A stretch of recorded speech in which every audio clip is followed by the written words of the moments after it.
Bonjour tout le monde et bienvenue à Good afternoon, everyone, and welcome to this update for Nouveau-Brunswick schools. today is the Honorable Dominic Carty, Minister of Education and Early Childhood Development. Le porte-parole aujourd'hui, Spokesperson is going to be Minister of Education and Early Childhood Development, Dominic Carty.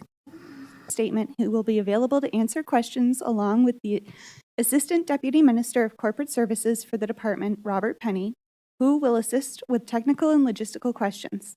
Après son discours, le ministre a dit After his speech, the minister is going to be able to answer questions in cooperation with the Assistant Deputy Minister for the department, Robert Penny, to answer technical and logistical questions. Mr. Carty. Merci bien, Daniel. Merci tout le monde de votre présence aujourd'hui. Alors, aujourd'hui, c'est la journée internationale d'éducation. Le thème, c'est de changer le cours et de transformer l'éducation. Quelque chose que je connais avec les gens qui travaillent dans le système scolaire. On travaille très fort pour tenter d'en faire une réalité. It's an ongoing battle against COVID-19 and its assorted variants. So I know that families, students, teachers, the whole province is anxiously waiting a return to in-person learning for our students. Et nous savons que l'apprentissage We know that distance learning is not an ideal situation for most of our students and families, but it was necessary to slow the transmission of Omicron and to allow our health system to remain functional. During this measure, we've equally benefited from the opportunity so that the school staff obtain a third dose of the vaccine. For the time being, we're hoping to return to in-person learning next Monday, January 31st, but this will depend on the last advice and decisions of public health later on this week. But we're depending on New Brunswickers' cooperation to attain that. We need each and everyone to play their respective roles and respect the directives of public health so that our students can learn in person next week. moment to repeat my thanks for the teachers who have been doing their best to struggle through with all the challenges that online learning presents. Those teachers who've been working with the students, small in number, but great in need, who've been in our schools. Thank you for that. And of course, our early childhood educators, who have always been there throughout this pandemic for the students and young people of our province. And parents as well. I recognize that changes to education throw your lives upside down, and I don't for a moment underestimate the impact on your lives. And again, I can only say that we are only doing this as part of our collective effort to push back against a disease that right now is threatening our hospital system. We're working with the trade unions on mobility agreements to allow the movement of staff both in the K-12 sector and into the early childhood education sector. We hope to be able to provide details on that front in the days to come. Also, been discussions around working on foreign credential recognition, something that's happened in a couple of other provinces, to allow folks with teachers' credentials to be able to step in and help. But of course, these have to go through the channels to make sure that we have the right folks in front of New Brunswick's kids. As the Premier mentioned last week, we've been working closely with public health to open up spaces at 7 early learning and childcare facilities to support the redeployment of nurses at several hospitals across the province. This program will keep spaces open for nurses who need to travel to provide greater support to hospitals impacted by COVID-19 outbreaks. Since we announced the move to home learning following the winter break, staff at the department, in the districts and schools have all been working diligently to ensure that we are taking every precaution for when students return to class. This included work to make sure that some of our most vulnerable and at-risk students were able to continue learning in person over the past few weeks, as I've mentioned. Before the winter break began, it seems like 3,000 years ago, we did introduce some changes that would come into effect when students returned. Those were all included in our winter plan, and they're available online if anyone's interested. And those included classroom groupings, or bubbles as we come to know them, for students in kindergarten to grade 8, universal indoor masking except when eating or drinking for all students and staff at all grade levels, outdoor masking for high school students, at level 2 in the 3-level phases that we have right now for handling restrictions based on COVID. And of course, we hope to move from the level 3 we're currently in to level 2 as soon as possible, hopefully on the 31st. But at level 2, K-8 students will not be required to wear masks outdoors if they're within their bubbles. However, masking outdoors will be required for all students at level 3 if we end up in a return to level 3 with schools open for in-person learning. We've limited the use of wind instruments and singing. And finally, introduced vaccination requirements for those 12 and older for extracurricular activities, sports, and clubs. So in addition to these plans, we've also secured quality face masks for teachers. Those masks have been graded as either KN95s or higher. They don't require special fitting, and we're hopeful this will help to add yet another layer of protection for our students and staff. As per public health guidance, we recommend that students wear a well-fitted 3-layer mask or higher quality as they desire. Proper mask use is going to be enforced. Masks must cover the nose and mouth at all times. We have been working on plans to redeploy teachers and educators throughout our system in the event of staff shortages caused by absences caused by illness due to COVID-19, and of course at this time of year, other illnesses that often come into play, their effect only compounded by the pandemic. Our goal is to have more teaching staff available so that students and families experience fewer disruptions to in-person learning for the rest of this school year, particularly through the coming weeks as we go through the next stage of our fight against Omicron. Our hope is that this will help to address and reduce the staffing challenges in schools due to isolation protocols, reduce the number of operational days that schools require. That's the departmental code for a day when schools are shut for learning because we're having preparation, the operational days, and keep students in our classrooms to the greatest extent possible. I know that the first half of this year has not been easy for families, for students, and for school staff.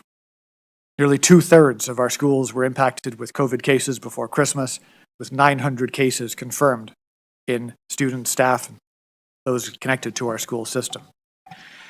Even with most students learning from home since the end of the winter break, we've continued to have high case numbers reported, including self-reports to schools by families, sometimes upwards of 100 cases per day, underlining the threat that Omicron, despite it being a milder variant of the disease, continues to pose because of the sheer volume of infections, the threat that it poses to our hospital system.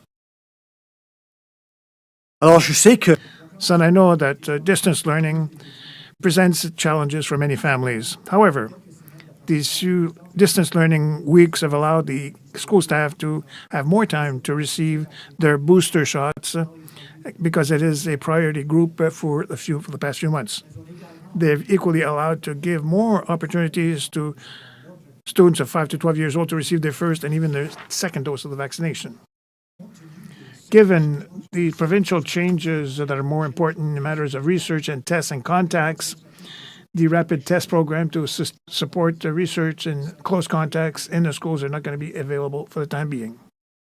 a limited supply of rapid tests were made available for symptomatic children in the 2 to 5 age bracket through early learning and childcare facilities on a first-come, first-served basis. But students from kindergarten through to grade 12 who have one symptom should still register for rapid tests online, and if there are any changes to that, public health will let everybody know.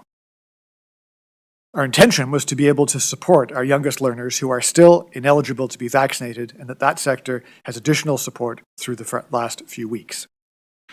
Families will be responsible for notifying the school if their child is positive with COVID-19, as part of notifying all their own close contacts per the directives from public health.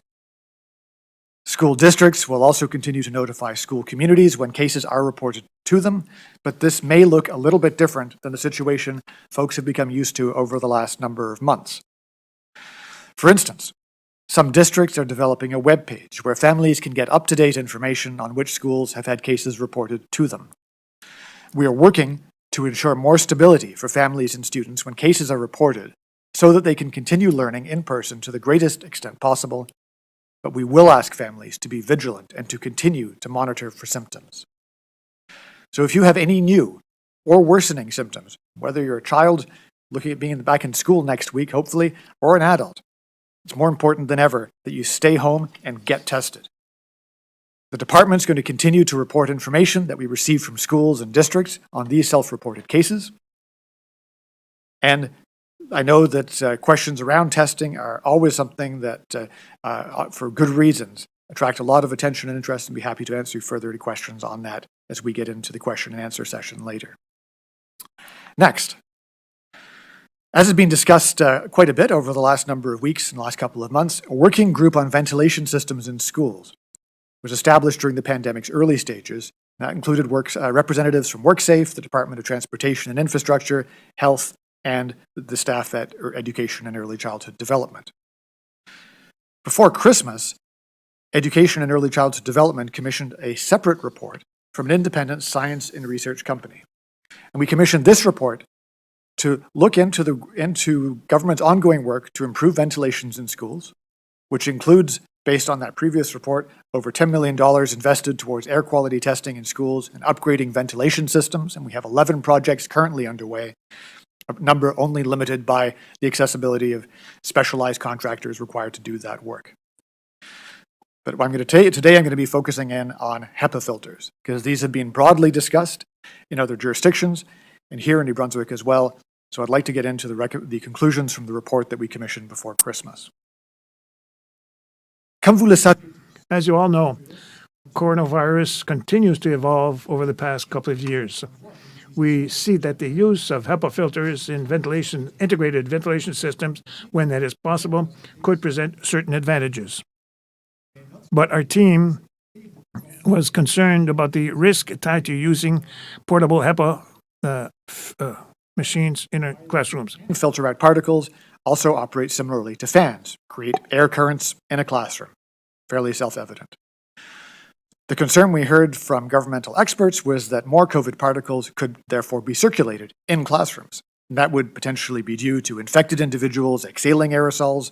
They would reach other students and staff before they had the chance to pass through the air filtration device. Cependant, however, we have access to more and more new research. We're learning more and more on the preventive measures that we can adopt in a reasonable fashion.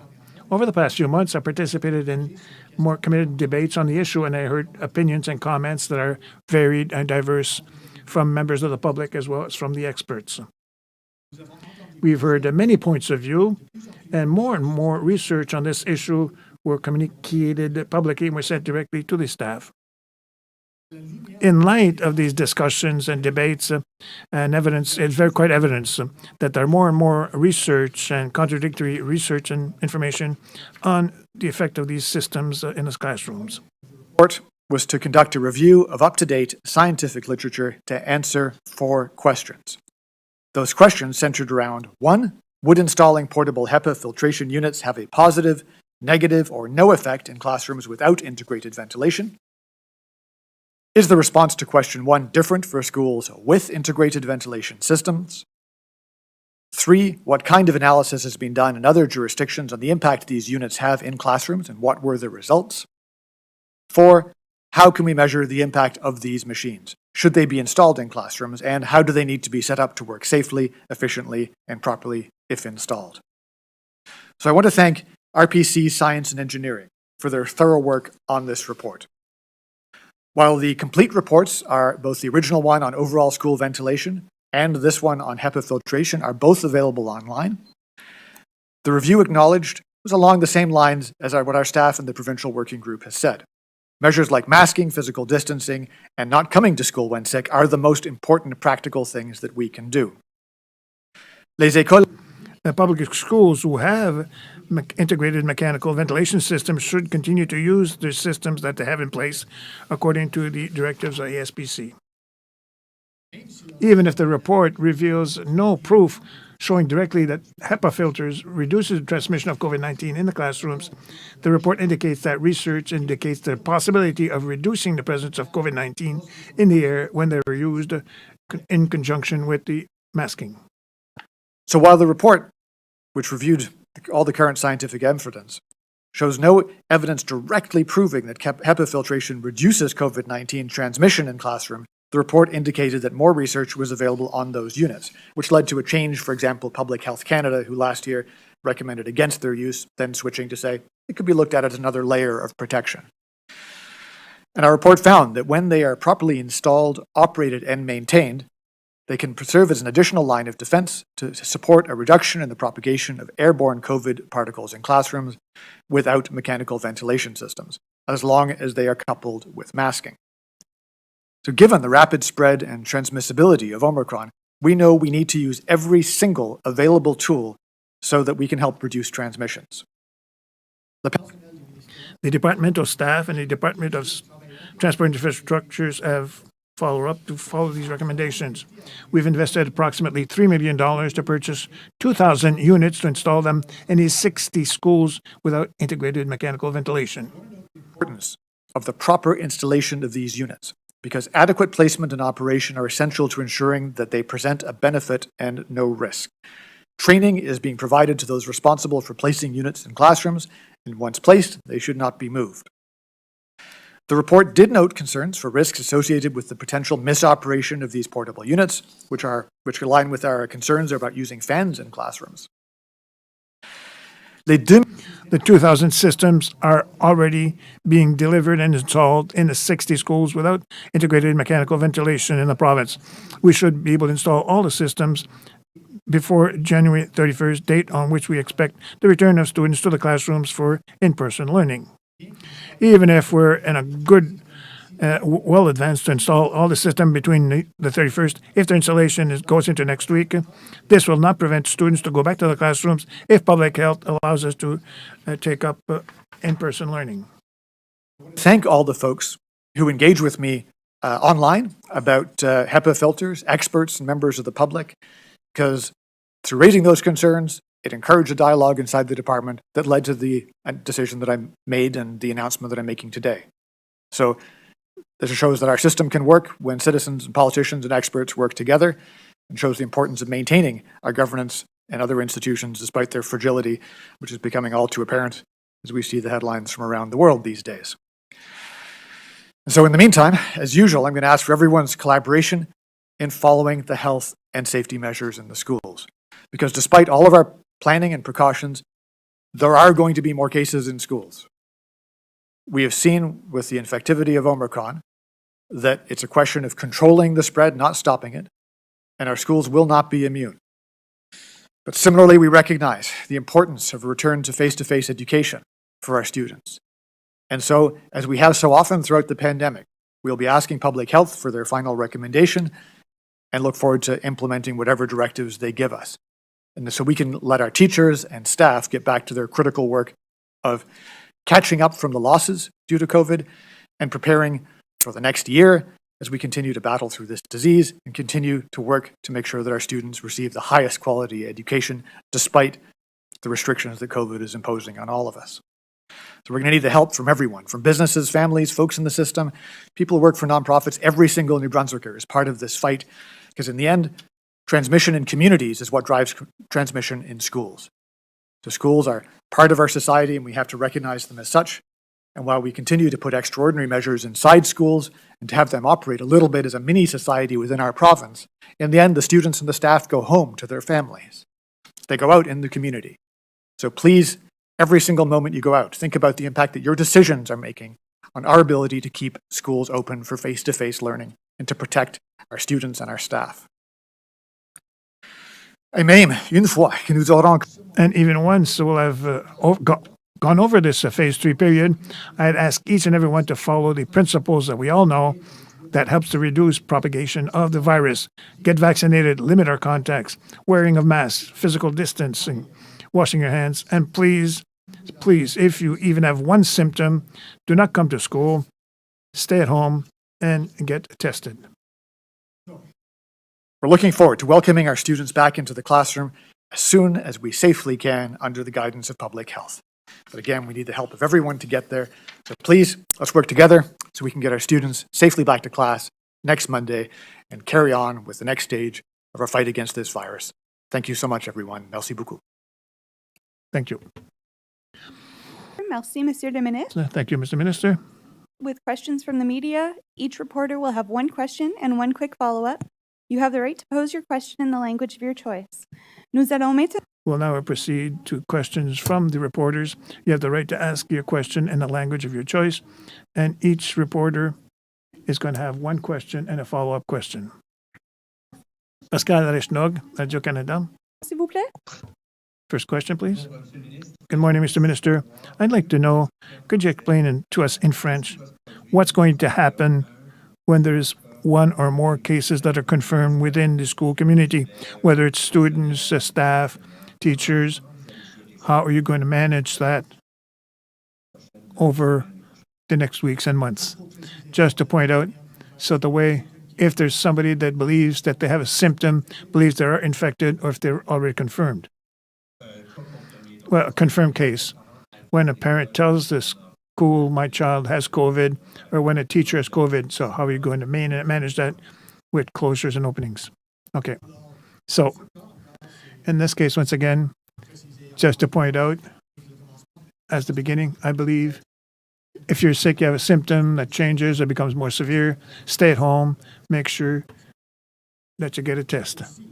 And if a member of the community, the family, let's say a parent, for example, now we're asking everybody, if you're confirmed that you have COVID, make sure that you give that information to public health to make sure that we have that information and that we can have a picture, if it's not possible, to with the virus everywhere in the province.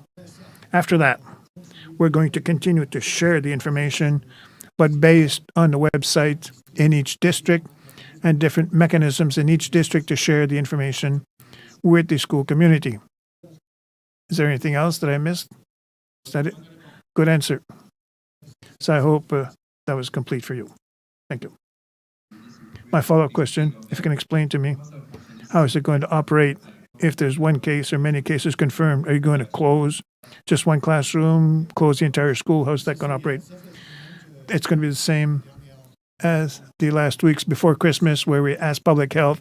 They're going to give us their opinion. We believe it makes sense to have one operational day and to close for 1 day, 2 days, or 3 days, and we're going to do the same thing.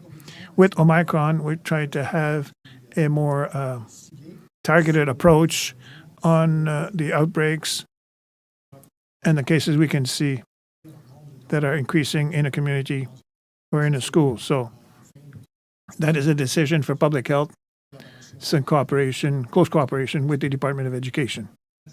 Thank you. Pascal. Kevin Bissett, Canadian Press.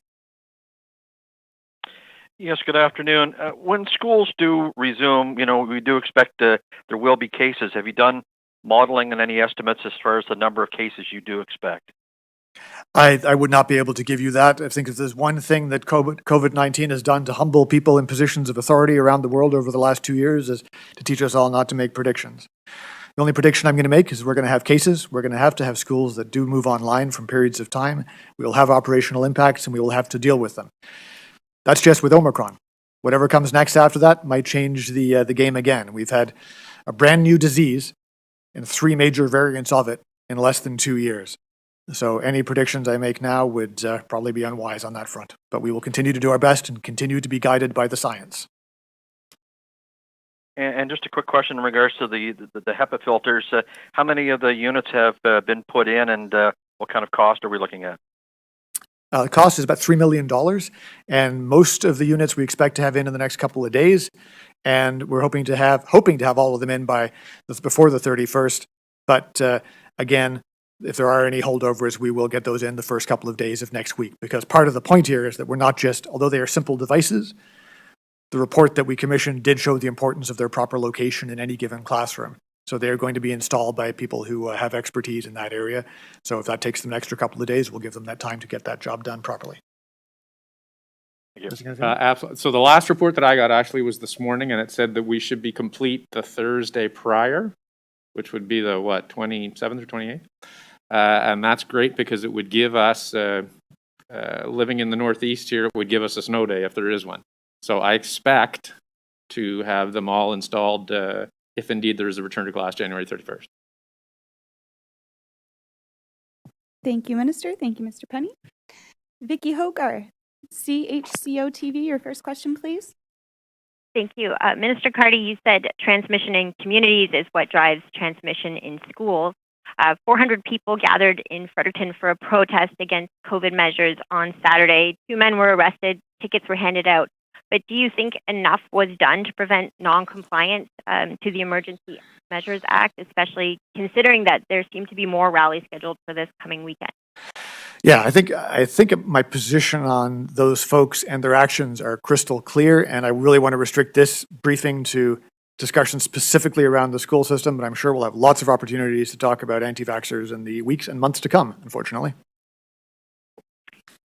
My follow-up is 3 people under age 20 are currently in hospital with COVID-19, while the 12 to 19 age group has about 81% fully vaccinated. Only about 54.3% of the 5 to 11-year-old age group has had at least 1 dose of a vaccine, even though they've been eligible for nearly 2 months. What are your plans to increase vaccines in this age groups, and in a matter of time, should certain activities for this age group require vaccines? So I think also my position on making sure that our students are vaccinated are also extremely clear, and I think it should be a requirement from my perspective. And I know that's something that was not agreed to by the legislature of New Brunswick 2 years ago, but continue to believe that's one of the most effective ways to keep our schools safe, not just from COVID, from the other diseases that we can't forget still exist out there and pose a risk.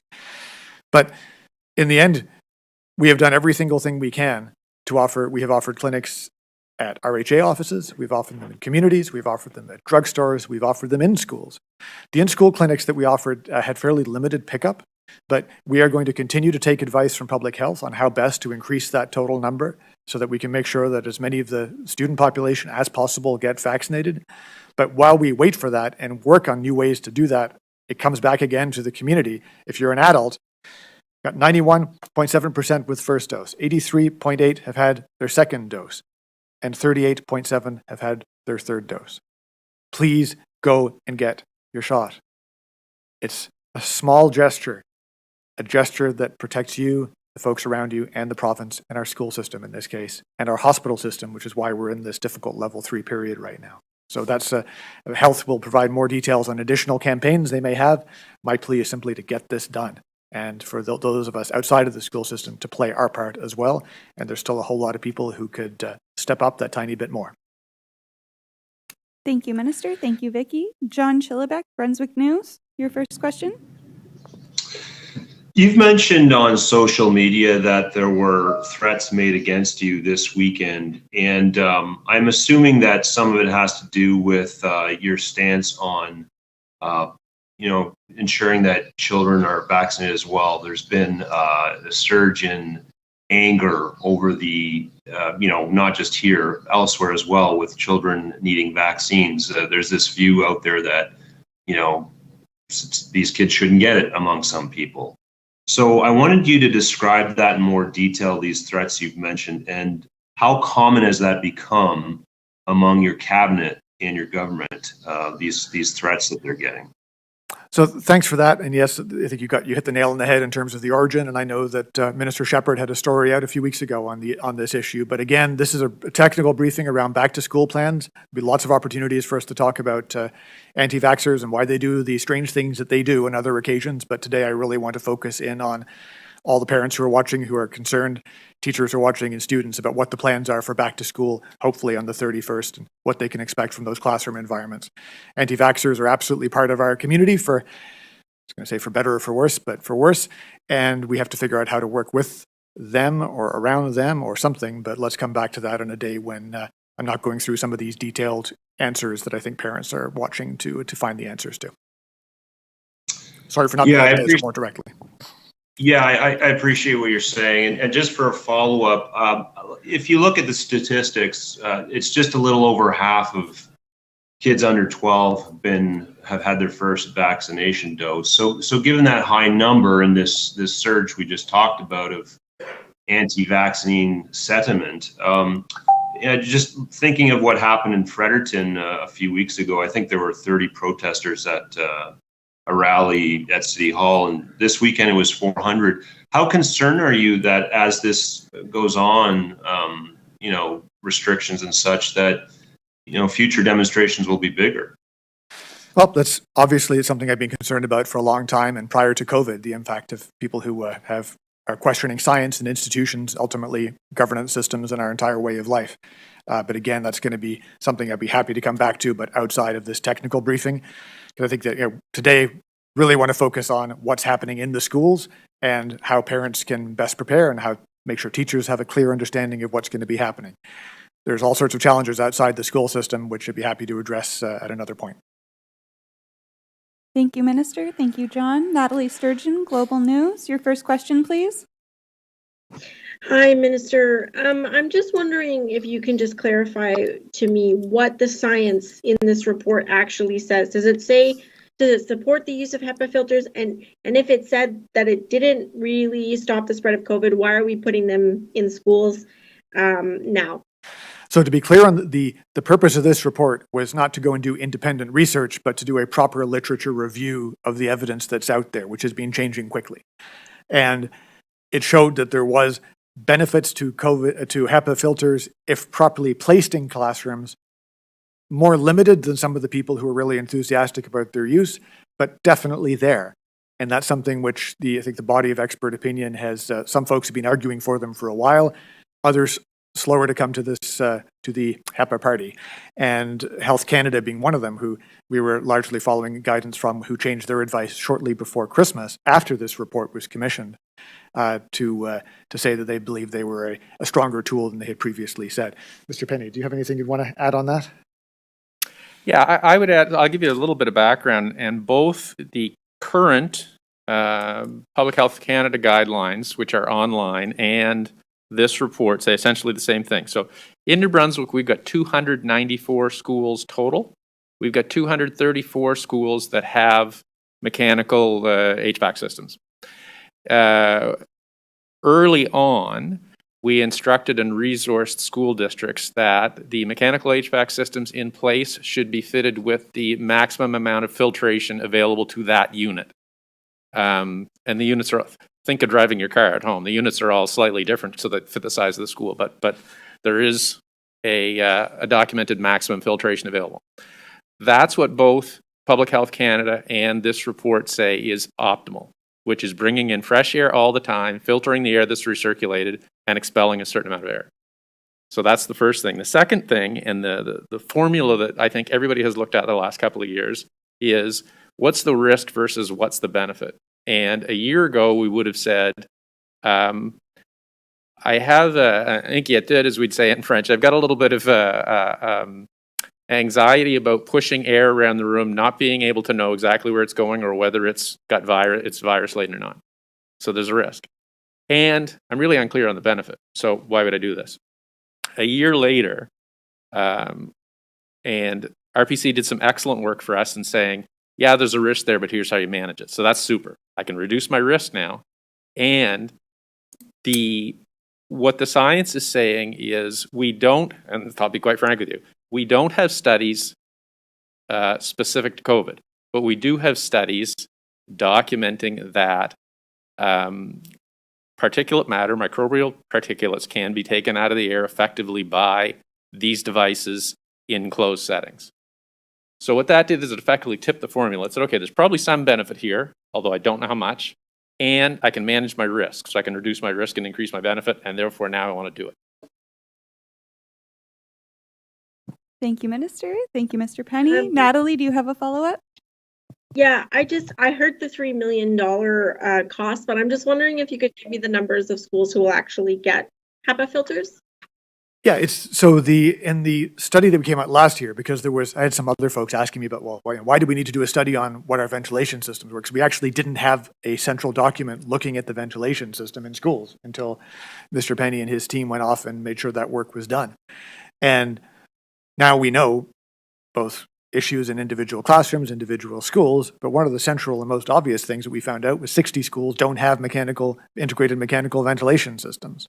So those that do have filtration systems built in, which is obviously makes sense. For those 60 schools that don't, that's where the portable units are going, in recognition of the fact they don't have any other form of mechanical ventilation. So they'll be going into those schools, again, in specific places. And again, my plea to anyone who'll be in those classrooms, please don't move them. Thank you, Minister. Thank you, Natalie. Maria Isabel Noel, Radio-Canada. Your first question, please. Yes, you can hear me? Yes. Good afternoon. Okay. this question is for Minister Cardy. If you can answer in French, please. It's about the police knew that it was going to be held this, and nothing was done to prevent it.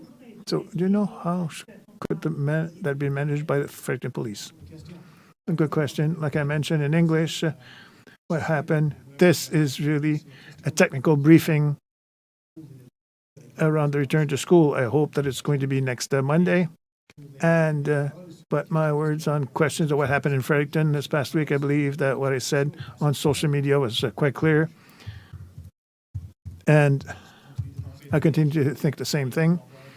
And I'm sure that, in fact, that is concerning a lot of opportunities in next weeks and the months to the anti-vaxxers and the reason why they do what they do and the way that they act amongst themselves with our fight against the COVID. So I'm sorry I don't give you a more comprehensive answer today, but I really want to target for the parents and members of the school teams who are looking at this session today to deal with questions for return to school. But thank you for the question anyway.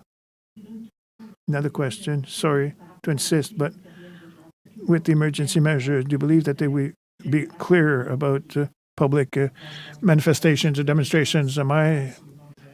I'm very clear on this issue, and I continue to believe exactly the same thing. Thank you. Thank you, Mr. Minister. Thank you, Maria Isabel. Brunswick News, your first question, please. Thank you.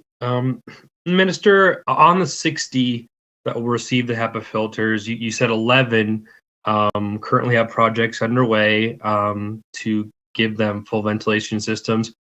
I wanted to know if you have a timeline for them and then a timeline for the remainder of the 49 with nothing. I know you said it's a matter of labor, but do you have any idea when these projects will be completed? Well, that's why I'm fortunate that ADM Penny is here, because that is exactly his day job, every minute of every day working on those projects. So over to you, Robert.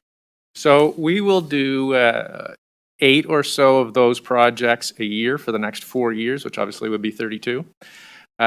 We would also predict that of the 60 schools in question, some of those would be rotated out and replaced, so replaced by a new school rather than replacing the ventilation system. So the majority of those would either be rotated out or have a replacement system in 4 or 5 years from now. I'll reiterate what the minister said. We do, our capital budget this year is 70 million plus. The amount of ventilation work that we could get done in a given year, we would do a few more projects if we could. If we find that there is capacity out there to do more, then we can rethink that in a future year. But right now, I think we're up against the limit of available work to be done. Cool. Thank you. Follow up? Yep. Okay, thanks. I mean, that's maybe first, Dominic, is that acceptable 4 or 5 years? I mean, this is a problem that needs addressing now, but I wanted my second question to be about hopefully January 31st for start date. If the province remains in level 3, does that mean schools will not open, or is there a possibility where level 3 could stay in place but schools are still on the table? I'll hop in on that first part, and that is one of the benefits both to the taxpayer and to the citizen of this HEPA project is that the HEPA filters don't just address COVID. The HEPA filters will help us improve air quality in those buildings that don't have mechanical HVAC going forward. So even if magic happened and COVID went away this summer, I won't say all, but many of those HEPA units would stay in place and would remain in place until mechanical HVAC made them redundant or something like that. So the nice thing about this project is $3 million, but $3 million well spent, because it does improve the air quality in instances where we don't have mechanical HVAC. So, and so to add on to that, as Mr. Penny was saying, we've got, at the moment, 60 schools without mechanical ventilation systems. They will have HEPA filters as another layer of protection. We've got as many projects as we have ongoing, again, based on just the labor market. One of the reasons why we've been putting a real focus on trades in schools and having more opportunities for students to be able to learn trades, both during school and preparing them for going to get their certification afterwards. And so I would love it to be done faster. It's purely a question of human resources. So it's another area in which, as Minister Holder is often talking about, our 110 people retiring in the next 10 years and opening us up opening us up to all sorts of shortages across all sorts of specialized areas. This is another area where this has a concrete impact. On the other question around level 3 in schools, it's going to be based on what public health tells us. We moved the schools online after having put all the preparations, many of them that were announced before Christmas, in place with bubbles and so on, and the masks and other issues. And we moved online because public health were loud and clear, and the Department of Health as well, that we were facing a really difficult situation with our hospitals. And I've heard people saying, oh, well, why couldn't you fix the hospital? So, well, we had a year or so in government before COVID-19 hit, and are certainly doing our best to work on health reform. And I know we've got some exciting announcements around different aspects of health reform coming up. But we have that limited capacity. And when public health said that schools being open, as much as we know that's desirable from a mental health point of view and all the other reasons why in-person schooling is important, but when they said that the size and number of those gatherings would likely pose a risk to our hospitals, of course we listened, and I'll continue to listen and continue to wait for the directive from public health and when to reopen. But certainly I'm optimistic that it will be next week, because that was the date public health gave us. But I'm not going to prejudge their conclusions, but except to say that I know that across the province that we're hearing loud and clear the desire for students to be back in classrooms as soon as they can, and with proper safety measures in place as well. Thank you. Thank you, Minister. Thank you, Mr. Penny. Thank you, Adam. Stéphane Cloutier, CIMSFM. Votre première question, s'il vous plaît. Your first question, please. Yes, good afternoon. Can you hear me well? Good afternoon. Can you hear me well? Yes, we hear you.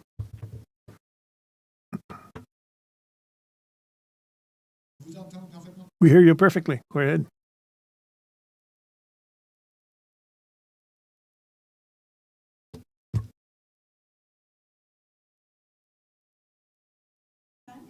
Stefan, are you there? I can move to the next question. We'll come back. Bonang, CTV, your first question, please. Hi there, Minister. Are you able to hear me all right? Perfectly. Perfect. I do appreciate that you'd rather not speak to the weekend protests, but with things like community spread and hospitalizations playing such a large part in what will trigger a return to the classroom or not, are you disappointed that more wasn't done to try and put a stop to these protests and gatherings that you yourself have called illegal under the current emergency measures, as it could potentially impact a return?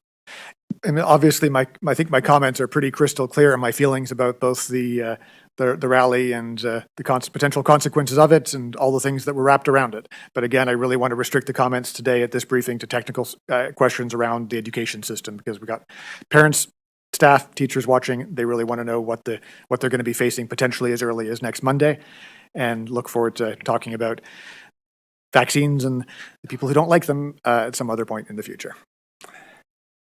Okay, thank you. With that in mind, how many extra teachers and staff are being hired, and over what period of time? That's a great question. So we've been aggressively looking for teachers in most parts of the province for a while. We have, in the big cities, we haven't had the same shortages, but we are going to be facing a likelihood of severe shortages of supply teachers, who we already had a fairly limited number of them available. And that's why we are going to be looking to try and take from the district, from the department, people who have got teaching credentials, trying to get them into classrooms if necessary. So we want to try and have a pool of people ready to be able to deploy if it's needed, and we'll be working with the districts and individual schools on that as we go through the next few weeks.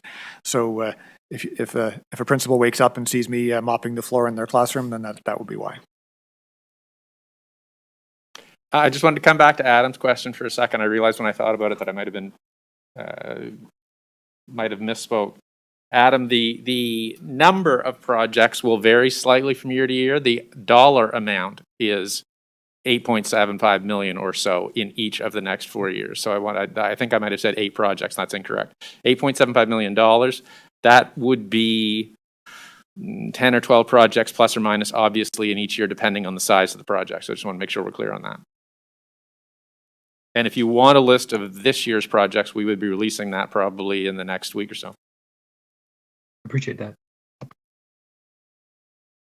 Thank you, Minister. Thank you, Mr. Penny, and thank you, Eilish. Jean-François Bois. Jean-François Boisvert, Acadie Nouvelle. Your first question, please.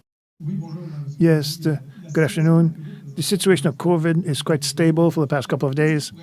What could compromise the return to classrooms next week? Are we talking of exponential rise in COVID cases or possibly lack of staff in the schools? So what scenarios could make sure that we come back for the return to in-person learning? It's based on public health advice on question of the operational impact created by absences and by COVID and other reasons that's in our field, in the department. And we're going to manage that like we've tried to manage it between September and December last year and even the previous year. So today, the reason why the schools went from hybrid learning was based on recommendations of public health based on the pressures on the hospitals. It's only when they say that these pressures do not exist or that they're quite confident that we can justify a return, that's when we'll go back to school for in-person learning. But for the rest, absenteeism caused by COVID, it's going to be a daily problem for the rest of the pandemic and something that we try to, in the system, with the measures I've pointed out, to deploy people in the districts and the department and to try to look at, to become aware of teachers' certificates that come from outside. And maybe today they're trying to drive trucks and taxis. Maybe we can find a way of getting them back in the classroom as well. Other ways of moving professional teams from one school to another if there's a pressure. That's something that could be, we're going to do everything we can to support the schools, but as well to support education in the schools. Because we cannot forget, finally, that's the reason why we have a public education system to offer high-quality education. It's not only to have a school that is open, but a building that offers education in order to preserve these two goals in parallel to make sure the maximum reasons of health and the quality of education as well. I agree. A lot of delays accumulated over the past few months. At this step, are we considering certain measures maybe to cancel the March break, for example? We're looking at all the possible measures that are presented, and every day I'm hearing experts and public is telling me the ideas what we can do to deal with the problem of catching up. I'm going to say quite likely in March, it's quite likely that we'll still be able to manage Omicron. I hope that it's going to go beyond the maximum point of this episode of the pandemic, but it's clear that it's not going to disappear. So in March, if we can succeed that schools are open between January 31st and the March break, that would be fantastic. But I do not want to worry the parents and students and the school teams to tell them that the March break is at risk. But we're absolutely going to look at other measures that are necessary and other activities during the summer and other measures, but we need to wait to find out what the present situation presents us. If we're still trying to manage another variant, another outbreak, and things can change things. So between now and today, we have many days to live before getting there. Thank you. Thank you, Mr. Minister. Thank you, Jean-François. TV, your first question, please. Hi, Minister. There are some school staff who've messaged me saying that they have yet to access an N95 mask. Now, I understand you had said that this is up to the districts, but are you confident that they have enough?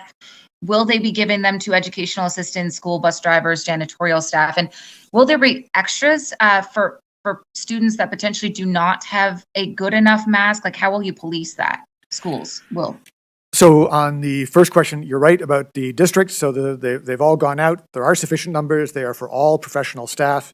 For students, just like with anything else that teachers often put aside, we expect there to be a number for kids who perhaps come from families where the parents just haven't or have refused to provide a mask. But we're emphasizing that that is just like you would get your child dressed in the morning, that providing them with a good quality mask is also part of getting them ready for school. And you're probably going to say that this is a public health question, but I am wondering, boosters, there's some parents that are concerned that their child between 12 and 17 have yet to be able to access their booster. And it's kind of coinciding with school return. They'd like them to have it before they return to school. Wondering if you are aware of a timeline as to when boosters will be available for that age group. That's a question for public health. Sorry, Would you like to see it soon? But it's obviously, as soon as we can get everyone vaccinated with their third shot, the better. But we have limitations based on the number of people able to administer the vaccines and, of course, in vaccine supply. So making the big issue has been the human resource side. So as soon as we can, absolutely in line, though, with the guidance as well around the spacing of doses, because the last thing we want is to contribute to any sort of reduction in the efficacy of the vaccines. Yeah, we want to make sure that every shot that's given out is going to have the maximum effect in protecting the individual involved and then the folks around them too. Thank you. Thank you. Thank you, Minister. Thank you, Laura. Aidan Cox, CBC, your first question, please.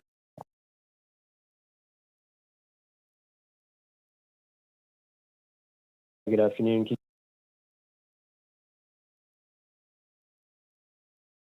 Aidan, I can hear you, but you're quiet. Hi, good afternoon. Hi. Hi, can you hear me? Yep. All right. Good afternoon. When will we know for sure whether students are going back to in-person learning on January 31st? And I mean, when's the latest date that parents might be notified by? And part of that question, I guess from what you said, it seemed as if you alluded to the possibility that we could still be in level 3, but schools will still be reopened. Is there sort of a specific benchmark for when or for when schools can reopen?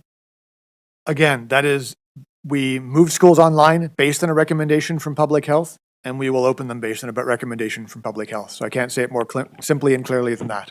And in terms of when, that will obviously be as soon as possible. There's the way this process works is recommendations are brought to cabinet and then they are made public after cabinet's had a chance to say yay or nay. So certainly expect that in the very near future. But at the same time, we want to make sure as well, given that we're talking about next Monday, we give as much notice as possible. So expect that in the next couple of days. Okay. Has there been a minimum standard set for safety staffing schools, which if not achieved triggers an operational school closure for health and safety reasons? And what is that minimum? Again, that's a question for public health, working with education, absolutely. But what we've been doing, so a couple of ways to approach that. First, from the education side, if we don't have the staff, then we have to move to an operational day until we have sufficient staff. But in terms of controlling COVID, because we often have absences caused by other reasons, but in terms of any COVID-specific issues, public health would again work with us on their recommendation for how long a school would move online and work with the school team and the districts and so on. So I guess in terms of like a minimum for staffing, does that kind of go based on the specific school, or is there like a percentage factor that is in play?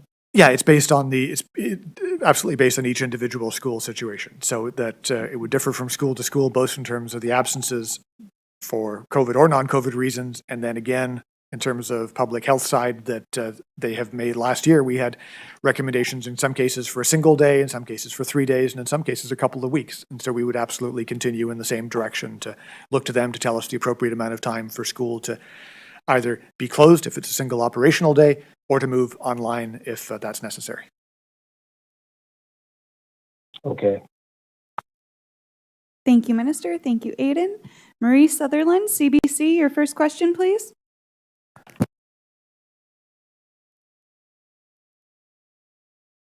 Hi, can you hear me? Yes. Okay, thanks. Minister Cardy, some schools, some boards or districts in other provinces, Ontario, for example, have asked that provincial testing and assessments be paused for the 2021-2022 school year because it would put too much stress on kids who are obviously already stressed out. Is New Brunswick planning to do this this year, or will it be proceeding with the full provincial assessment tests and national PCAP tests? So with some of the in-school exams that were scheduled for around this time, we had obviously delayed those and made adjustments which have already been communicated. For those other issues, we'll have more to share on that in the next little while. Again, part of the problem we have is anything that looks further ahead than a few weeks, we do not know what the virus is going to throw at us. And as much as I wish that we had someone in government who was all-seeing and could tell us what was going to happen, we are looking at the evidence, looking at the data, teams of people doing that and doing their very best to stay on top of this. But I can say that our goal continues to be to try as much as we can to make sure that we can meet the benchmarks that are there in the system. But if we can't, and we've done this in previous years, we'll absolutely make accommodations. And the only thing I could say to parents who, on hearing that, I'm sure would be concerned, possibly some parents concerned about the possibility of exams going ahead, others concerned about the possibility of them being canceled, is that there's a team of people who are doing their very best to balance all of these questions. And we'll continue to do that. And please continue to reach out with your thoughts on how we can do better. But in the end, this is a volatile, ever-changing situation, and we're doing the best we can with the information we can get. And we do want to try and preserve those benchmarks. At the same time, as you said, there's other jurisdictions where they've been looking at making changes. But we are in a context where every single education system in the entire world is going through some version of what we are going through. Because the concerns I really hear, especially from grade 12, the parents especially of grade 12 students and a good number of grade 12 students themselves, is around what impact this is going to have on their lives, on going to community college or to university, or to even starting on the job market with a good high school transcript. And we've seen excellent cooperation from the community colleges and universities. They recognize that they have to be flexible.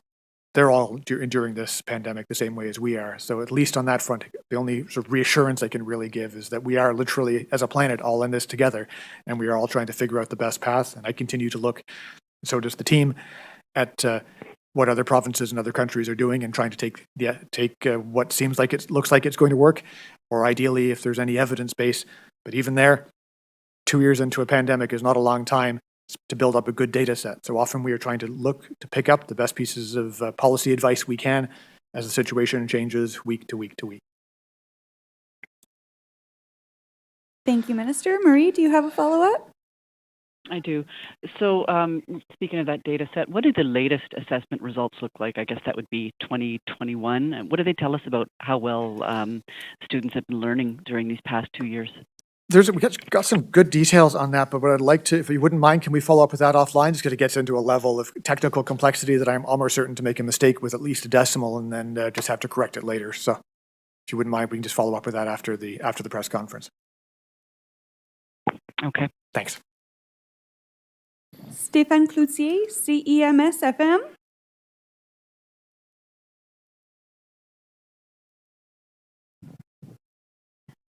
That concludes today's update. Thank you. Voilà la fin. That concludes our update for today. Thank you. Thank you very much.